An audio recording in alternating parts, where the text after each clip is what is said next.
This is SpaceTime Series 25, Episode 123.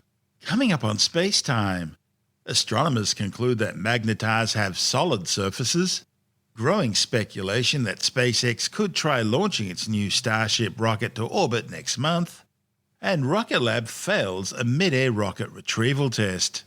All that and more coming up on SpaceTime. Welcome to SpaceTime with Stuart Gary.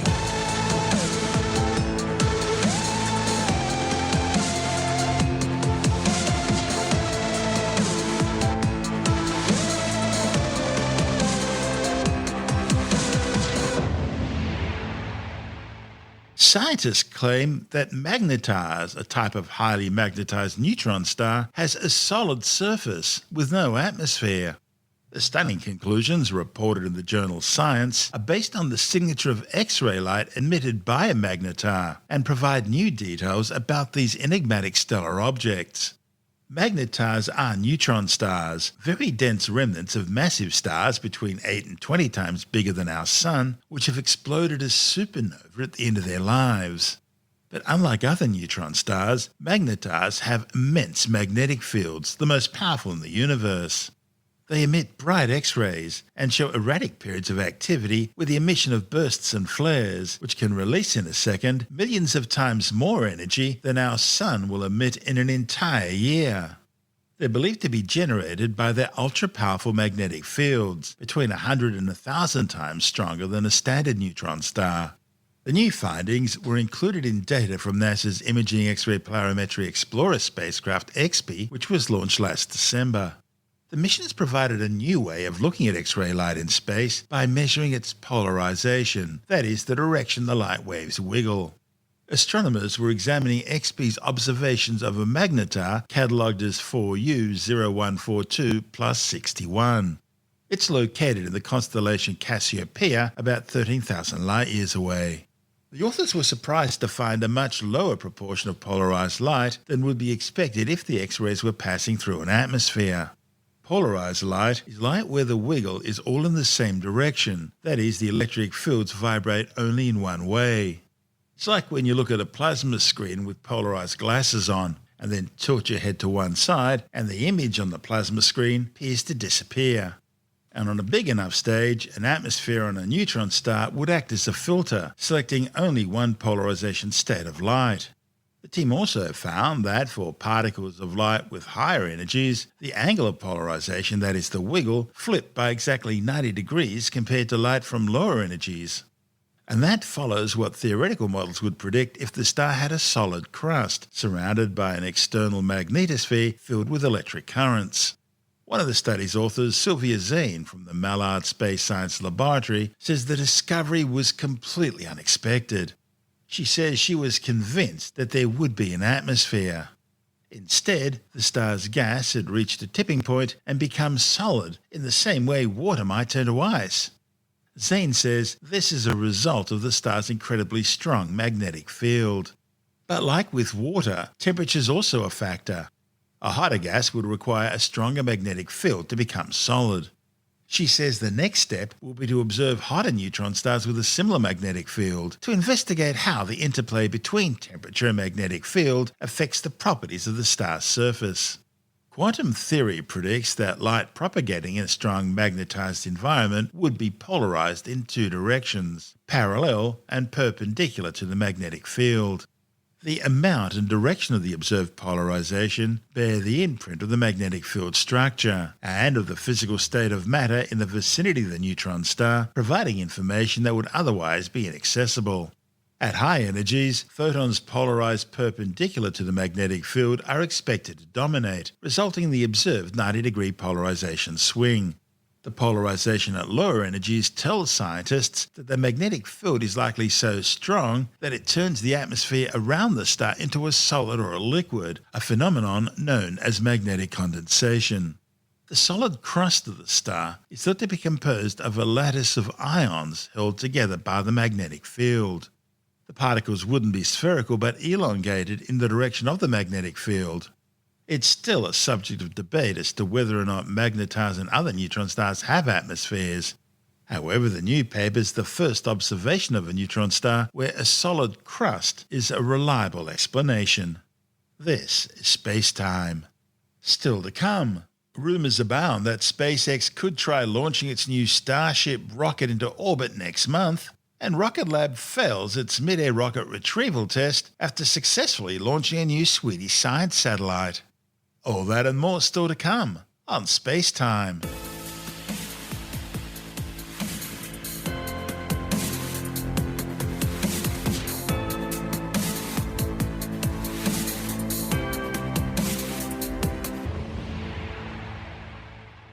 Well, while all the world's media are focusing on NASA's SLS rocket and the Artemis 1 mission, there's another even bigger rocket being built, this one by SpaceX.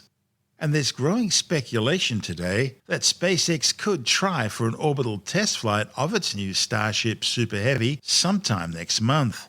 No Starship prototype has taken flight since May last year, and all test flights so far from SpaceX's Starbase, the South Texas Boca Chica Launch Complex, where the rockets are built and tested, have so far been limited to altitudes of just 10 or 12 kilometers, specifically testing different aspects of the new launch system.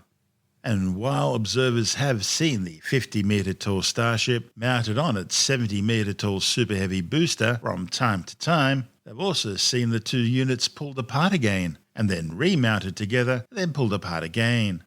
No firm date for the maiden test flight to orbit has so far been given.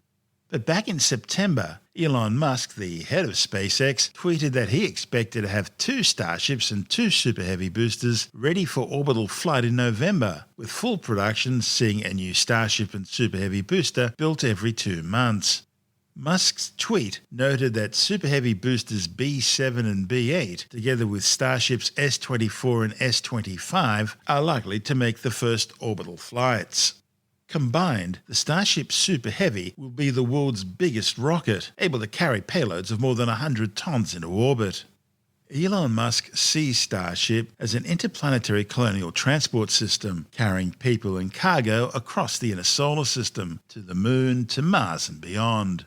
Once operational, Starship will replace the Falcon 9, the Falcon Heavy, and the Dragon capsule.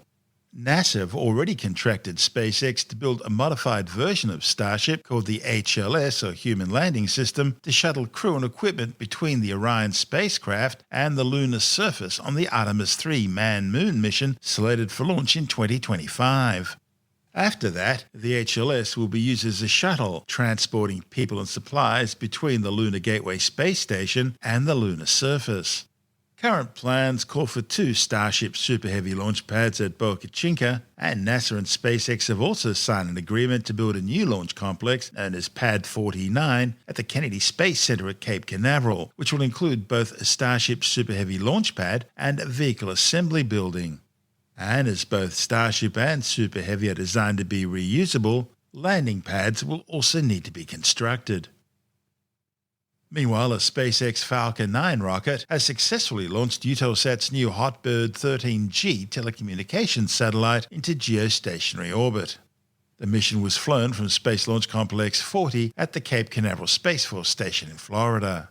After main engine cutoff and stage separation, the Falcon 9 first stage returned to Earth, landing on the drone ship Just Read the Instructions, which had been pre-positioned 670 kilometers downrange in the North Atlantic Ocean. The Hotbird 13G is the second of 2 satellites built by Airbus Defence and Space for Eutelsat to replace 3 older satellites. It follows last month's launch of the Hotbird 13F.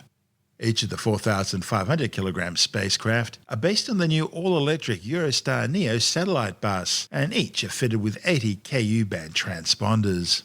The pair will support broadcast of more than 1,000 television channels into homes across Europe, North Africa, and the Middle East. The Hotbird 13G also houses an L-band for the European Galileo Global Satellite Navigation System. This is SpaceTime. Still to come, Rocket Lab fails in its mid-air rocket retrieval attempt after launching a new Swedish scientific satellite. The ozone hole continues to shrink. And later in the science report, scientists develop a neuroprosthesis which really can read your mind. All that and more still to come on SpaceTime.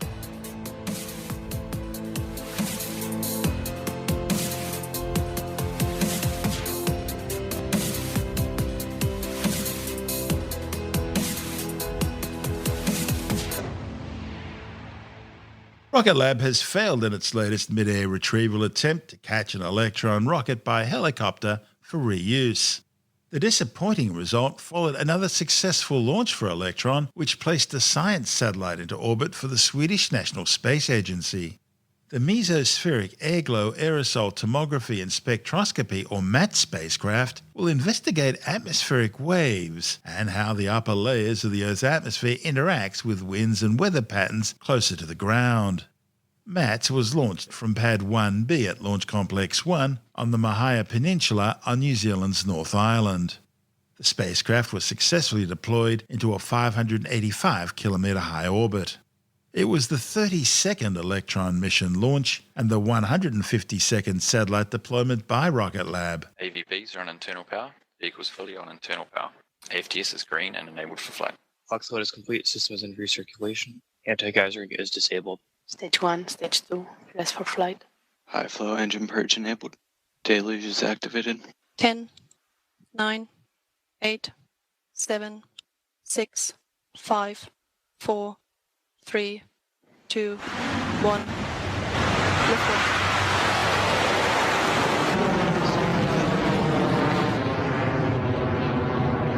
Beginning to pitch over. Stage 1, propulsion, nominal. At Lab Launch Complex 1 Discharge and is nominal. on its way to space carrying the MAT satellite. Our rocket recovery attempt is also now officially underway. Coming up on supersonic speeds, Electron will be traveling faster than the speed of sound as it approaches its first mission milestone, maximum aerodynamic pressure. Electron's Rutherford engines will throttle down slightly to pass this pressure point, and once cleared, we should hear the call from Mission Control that the rocket has passed max Q. Vehicle is supersonic, approaching max Q, and vehicle has cleared max Q. Stage 1, There we go. propulsion, As expected, holding nominal. Electron has cleared that first milestone and is continuing nominally. Electron's Rutherford engines will now throttle back up as the mission continues on, and all looks nominal for propulsion there. In about a minute, we will reach the point in the launch when Stage Electron 1 guidance is separates nominal. itself. Known as stage separation, the Rutherford engines on the first stage will shut down for the rocket to safely separate before the engine on the second stage can fire up and carry on with the mission. The calls for these events will proceed West as Jet MECO, Station. or main engine cutoff, stage separation, and then second stage engine start. And here is when our recovery team Stage 1 begin propulsion their nominal. countdown to the Standby for helicopter MECO in catch roughly as 30 the seconds. first stage will begin its journey back to Earth. 15 seconds to staging.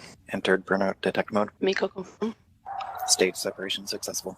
Stage 2 ignition. We have had a successful MECO and stage separation, followed by the engine on Stage two Electron's propulsion second nominal. stage igniting successfully. For recovery, the first stage is now beginning its journey back home. Discharge The nominal. trajectories for both stages are looking good so far. The next mission event will be fairing separation on the second stage, coming up in just a few moments. Fairing jettison succeeded. In fact, actually, there it goes. Electron's fairing has been deployed, and MAT is now exposed Stage to 2 space guidance while is remaining nominal. attached to the rocket's second stage as it continues on the path to orbit. The vehicle is now traveling at a speed of more than 8,000 kilometers an hour with an altitude of 129 kilometers. Meanwhile, Electron's first stage continues its migration over the South Pacific Ocean. When it separated from the second stage, it was traveling at such high speed that its trajectory continued upward from the momentum. But in another minute or so, it is expected to reach the highest point of that arc, otherwise known as the apogee, and from there, descend toward the capture zone where our recovery helicopter is ready and on standby to proceed. We should hear the call out from Mission Control. Stage 2 propulsion, still nominal. The telemetry data for both stages is coming back nice and clear, showing the progress of the first stage. We're just starting to see that arc back downward as it heads towards Earth, as Electron's second stage continues to orbit. Stage 2 guidance still nominal. 200 seconds remaining. Electron's second stage continuing to orbit with propulsion firing hot and nominal. Fairly soon, Electron, though, will need another power source for Rutherford's electric pump cycle. We use batteries for this, but like all batteries, they run out of juice after extended Still use. nominal. So Electron performs an action called the battery hot swap, where it swaps over to a new Entry set battery discharge mid-flight nominal. to keep the Approaching engine running for longer. Engine is starting to throttle down. Hot swap successful. Battery jettison confirmed.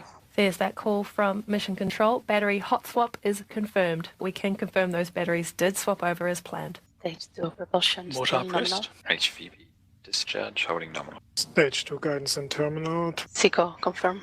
Stage 3 separation confirmed. Nominal transfer orbit. There we go. That's the call for SECO or second engine cutoff, and stage separation has been confirmed. That means Mats and Electron's kick stage have commenced their first pass around Earth in its initial orbit. Around 40 minutes into this coasting phase, the kick stage's engine will light up to move it into a circular orbit position where payload deployment will be performed. But while Mats takes a cruise, our pilots move in for the mid-air rocket catch attempt. With the stage hitting speeds of up to 8 times the speed of sound, we may actually see a glow at the bottom from plasma, which forms during the descent as a condition of a very fast atmospheric re-entry. Between the main parachute deployment and the time it would take Electron to reach the ocean, our pilots have about 10 minutes only to complete the catch, and catching a rocket with a helicopter is a tricky operation because within that time pressure, our pilots need to control the Sikorsky, balance the swing of the hook underneath while it's attached to the helicopter's line, hook it precisely to Electron's parachute line, and then secure the rocket beneath them for the journey back home. Now, right now, the mission is on track to do all of those things, but just in case, we are prepared with a nearby ship should we need to fish Electron out of the water instead today. Just a note on the soft water splashdown I mentioned before, if we did that today, that would not be a failure for our recovery program. In fact, we've performed several of them across our missions to date, and most recently, we were able to refire a Rutherford engine that had been returned from the ocean.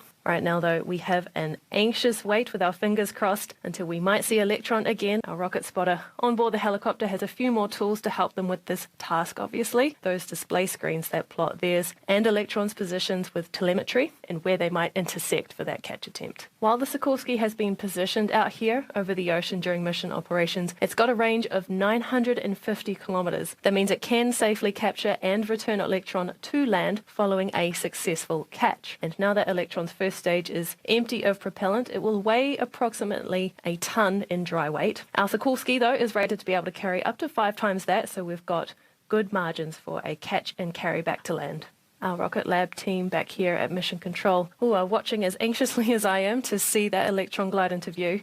Whether they've touched this mission themselves or have supported across some other functions through the business, everyone is just as invested in seeing Electron brought back to the factory. The recovery team themselves are stationed in various support locations. Some are in the Mission Control Center, others are on our recovery vessel on the ocean near the capture zone, and of course we have the helicopter pilots as part of that catch attempt too. However, the mid-air retrieval of the Electron rocket's first stage by helicopter failed when telemetry from the spent rocket stage was lost, forcing crews to quickly move out of the capture zone on safety grounds. Just had an update from the pilots, and unfortunately it looks like we are not going to bring Electron home dry today, but we do have the backup option of an ocean splashdown. The Electron first stage ended up splashing down under parachute in the Pacific Ocean, where it was recovered by a Rocket Lab team and returned to the company's production facility for inspection and analysis. This was Rocket Lab's second attempt at a mid-air recovery of its Electron booster by helicopter. The first attempt also failed after the booster was successfully caught, but then deliberately released again due to unexpected flight behavior once hooked. Meanwhile, Rocket Lab slated to launch its first mission from its new Wallops Island Flight Facility launch complex on the Virginian mid-Atlantic coast next month. The Hawkeye 360 mission's been waiting until NASA certified Rocket Lab's Autonomous Flight Termination Unit, the rocket's self-destruct system required to enable Electron launches from Virginia. The Wallops Island Launch Complex 2 will supplement Rocket Lab's existing Launch Complex 1 site in New Zealand. The two launch complexes combined will be able to support more than 130 launches a year. As well as Electron, the new Wallops Island facility will also launch the company's big new reusable rocket, the Neutron, which is now under development. There's finally a bit of good environmental news out there. The latest data from NASA is showing that the annual Antarctic ozone hole has continued to shrink. The hole reached an average area of 23.2 million square kilometres between September the 7th this year and October the 13th. This depleted area of the ozone layer over the South Pole was slightly smaller than average for the same period last year and generally continued the overall shrinking trend of recent years. Chief Scientist Paul Newman from NASA's Goddard Space Flight Center in Greenbelt, Maryland, says that over time steady progress is being made and the hole is getting smaller. Still, there's some wavering as to whether weather changes and other factors make the numbers wiggle slightly from day to day and week to week. But overall, there does appear to be a decrease over the past few decades. The ozone layer is a portion of the stratosphere that protects our planet from the sun's ultraviolet rays. But every September, it thins to form an ozone hole above the South Pole. Chemically active forms of chlorine and bromine in the atmosphere, referred to as chlorofluorocarbons or CFCs, and which are derived from human-produced compounds, attach themselves to high-altitude polar clouds every southern winter. The reactive chlorine and bromine then initiate ozone-destroying reactions as the sun rises at the end of Antarctica's winter. With the exception of China, which continues to emit large quantities of ozone-depleting chlorofluorocarbons, the world is abiding by the Montreal Protocol, which barred the use of CFCs in the 1980s.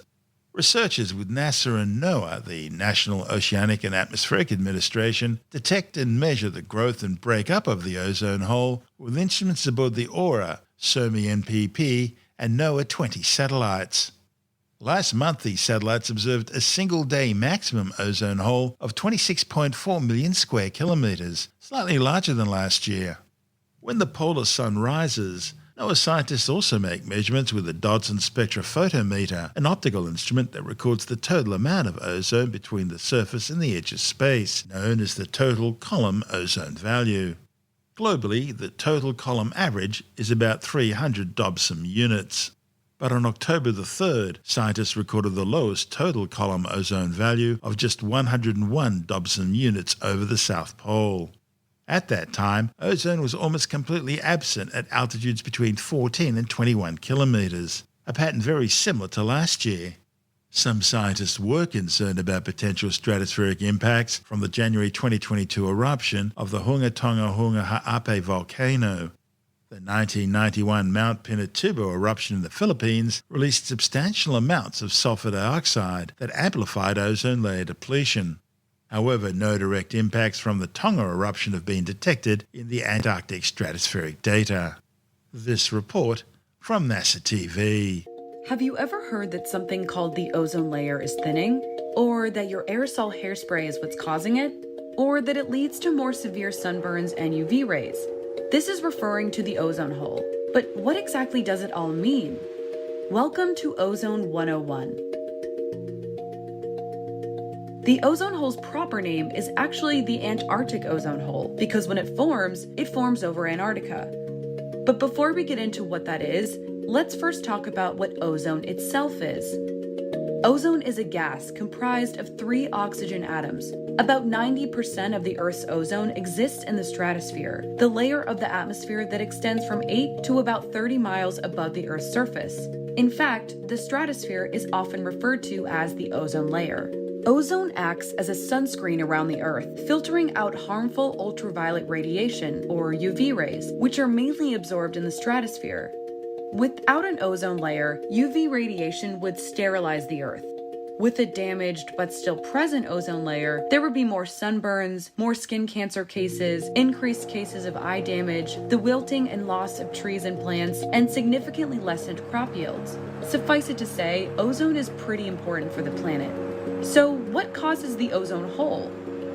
There are several major factors that together lead to the destruction of ozone, thus creating the ozone hole. Those factors are 1. Very strong winds around the South Pole, or the polar vortex. 2. The sun's rays. 3. Chlorine and bromine compounds from ozone-depleting substances. And 4. Cold temperatures below -109 degrees Fahrenheit in the stratosphere, which form a specific kind of cloud, polar stratospheric clouds. The polar vortex forms in the southern hemisphere stratosphere during the winter as temperatures drop. And when sunlight returns to Antarctica in late winter and early spring, temperatures are still cold enough to form polar stratospheric clouds, and now there's also sunlight. Chemical reactions take place on the cloud particle surfaces, converting unreactive forms of chlorine and bromine into reactive chemicals. The vortex acts as a sort of container, confining the contents of the Antarctic stratosphere within its bounds, allowing the reactive chlorine and bromine compounds to destroy ozone molecules. That's when depletion can occur on a large scale. With the presence of sunlight, the reactive chlorine and bromine compounds produced during winter begin to deplete ozone molecules by stealing one of their oxygen atoms, leaving just oxygen gas, or O2, in its wake. As long as the polar stratospheric clouds are present, these reactions will occur over and over again, until the ozone is nearly gone. This forms what we call the ozone hole, but that's really a misnomer. It's actually more of a thinned layer. In mid to late spring, the vortex begins to break up, and the polar air depleted of ozone is mixed back into the rest of the southern hemisphere. The ozone hole is gone. Ozone depletion has still occurred, it's just no longer all concentrated in one small area. It's spread around the atmosphere. So why is the ozone hole bigger and longer lasting in certain years? Well, it all comes down to weather. Just like some winters are colder and longer than others on the Earth's surface, the same goes for weather in the stratosphere. If the Antarctic stratosphere stays cold, the polar vortex and the ozone hole within it will persist. And in years with cold springtime temperatures, the polar vortex and the ozone hole are large. Make no mistake, ozone depletion is not a natural thing. It stems from human emissions of chemicals called chlorofluorocarbons, or CFCs. In the early 1900s, refrigerators used toxic gases like ammonia and methyl chloride as refrigerants. Unfortunately, this led to fatalities as the toxic gases leaked out of the appliances. So the search began for a non-toxic and non-flammable chemical that could be used as a refrigerant. Thus, the CFC was born. There are many types of CFCs, but the two most common are CFC-11 and CFC-12. In the 1930s, the production and consumption of CFCs began to skyrocket. By the early 1980s, over 300 million pounds of CFC-11 alone were being released into the atmosphere each year. Then, in 1985, British researcher Joe Farman and his colleagues published their research on large seasonal ozone losses over Antarctica. Thanks to the combined efforts of the quick-acting science community, industry, and policymakers, the Montreal Protocol was signed in 1987, restricting the production and consumption of CFCs. Every nation on Earth has now signed the Montreal Protocol. So, for the record, your hairspray and aerosol deodorant hasn't been harming ozone since these laws went into effect in the 80s. But why do we still see an ozone hole today? First, CFCs have lifetimes of 50 to 100 plus years, and it will take some time for the concentration of CFCs in the atmosphere to drastically decline. Second, there are still CFCs being released into the atmosphere today. For example, as an old refrigerator or air conditioning unit deteriorates in a landfill, the CFCs within are slowly released. From the time a CFC is released into the air, it takes about 5 years for its impact to be felt over Antarctica, where depletion will occur. The CFCs emitted at the surface eventually rise into the tropical stratosphere. The ozone in the stratosphere blocks most of the sun's UV radiation, so the CFCs have to rise above most of the ozone layer before sunlight can then break them down. Once they get high enough, solar radiation releases the chlorine, most of which eventually goes into ozone-safe forms like hydrochloric acid and chlorine nitrate. When these compounds make their way to Antarctica, those chemical reactions start up. And if you're wondering why Antarctica, these reactions are unique to the polar regions because of their extreme low temperatures and presence of polar stratospheric clouds. One chlorine atom can destroy thousands of ozone molecules, and millions of tons of CFCs were pumped into the atmosphere from the 1920s through the early 1990s. As CFC concentrations in the atmosphere continue to decline, the ozone hole is expected to gradually become less severe, and scientists expect the Antarctic ozone to recover back to healthy levels around the year 2070. This is Space Time.